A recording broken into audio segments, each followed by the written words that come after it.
The Samsung Galaxy S8 and S8 Plus have been out for a little while now, and we put together a video sharing my thoughts after putting the video camera through its paces. But how does it compare to some of its biggest competition, phones like the Google Pixel XL and the iPhone 7 Plus? So in this video, we thought we'd pull the three together and have a complete video camera comparison.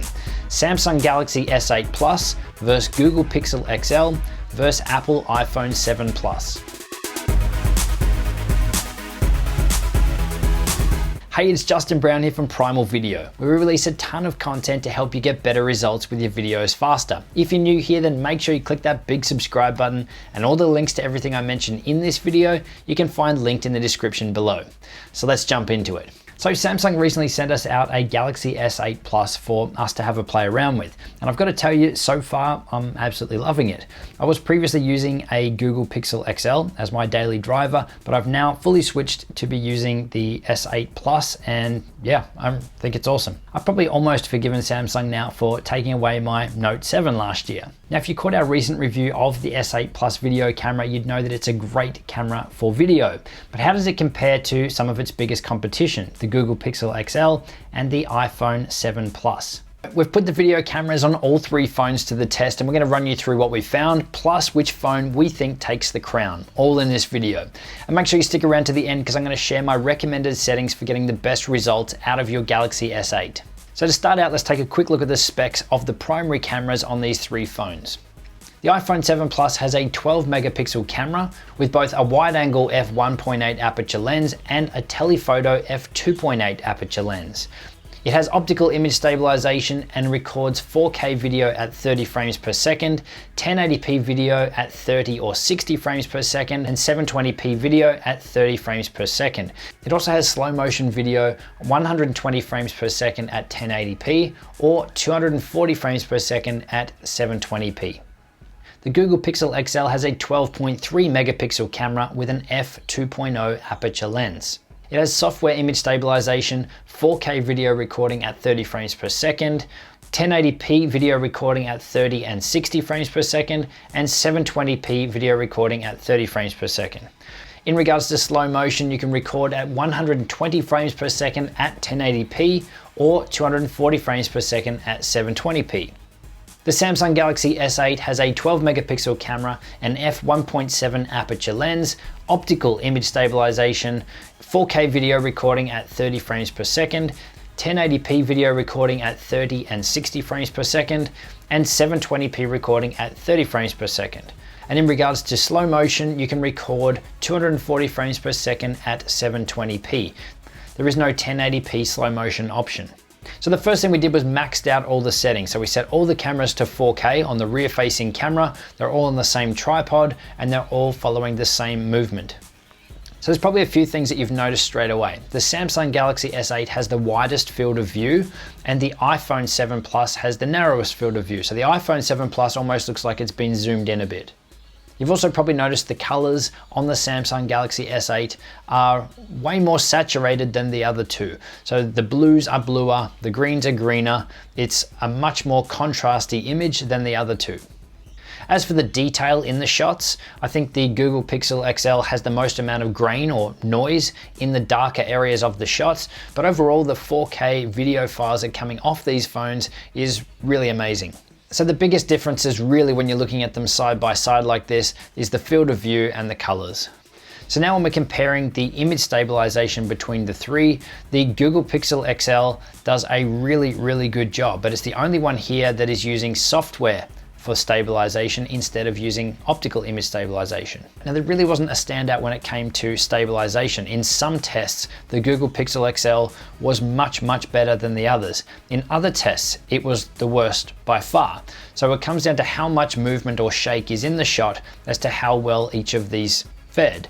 So then if you're comparing the optical stabilization between the iPhone and the Samsung, they were both very close, but I think the iPhone slightly had it over the S8 Plus. Now in regards to autofocus, this is where the iPhone was really lagging behind. Both the Samsung and the Google phone were amazing, worked really quick and really accurate on every test. The iPhone, while it had autofocus, it was much slower and it wasn't 100% in focus every time throughout the testing.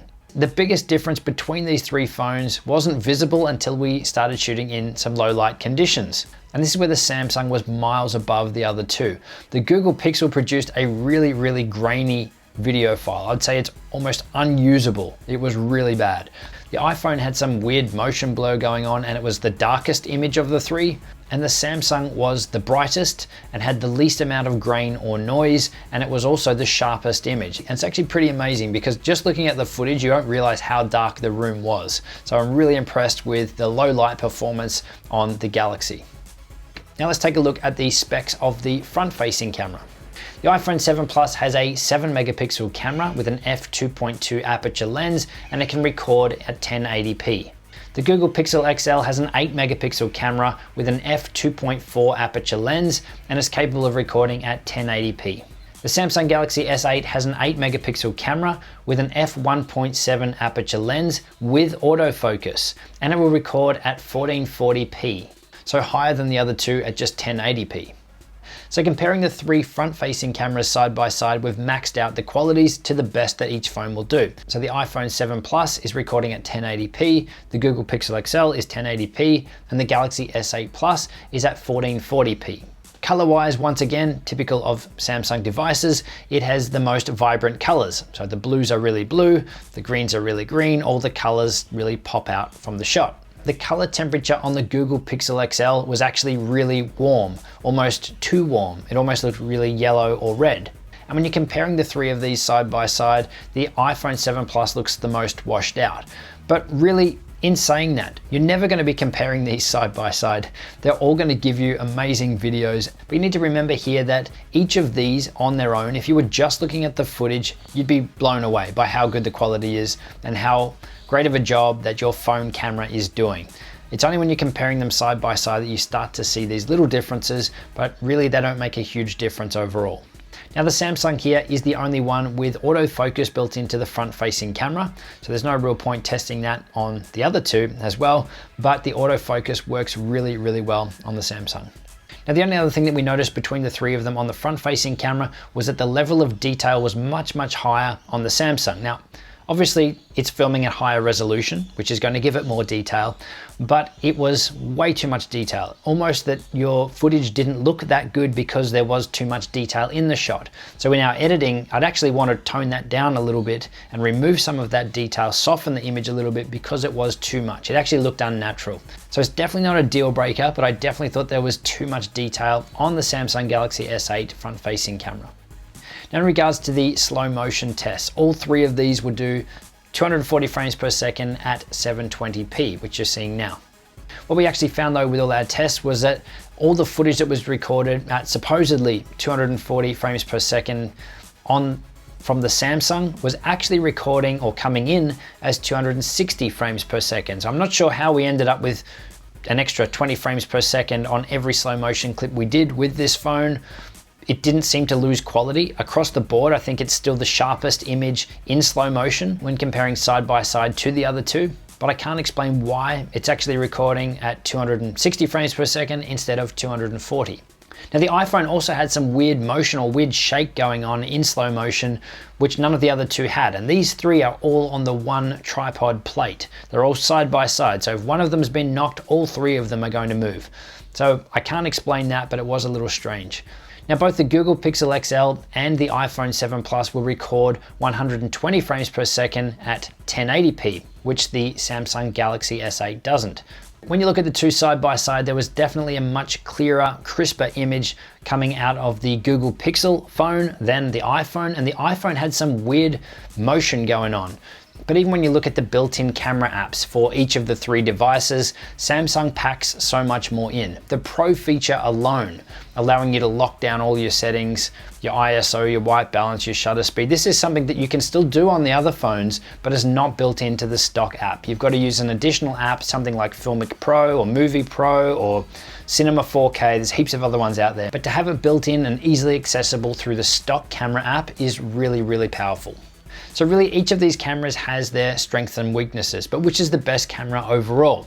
Here are my final thoughts before we run through the camera settings that I recommend if you are using the S8 for video. So in my opinion, the best camera for any low light filming or nighttime filming, hands down, goes to the Samsung Galaxy S8.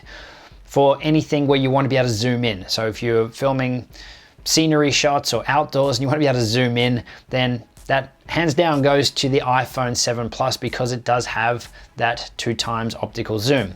And if having really smooth, stabilized footage is a must for you, then the Google Pixel XL is probably the best bet there.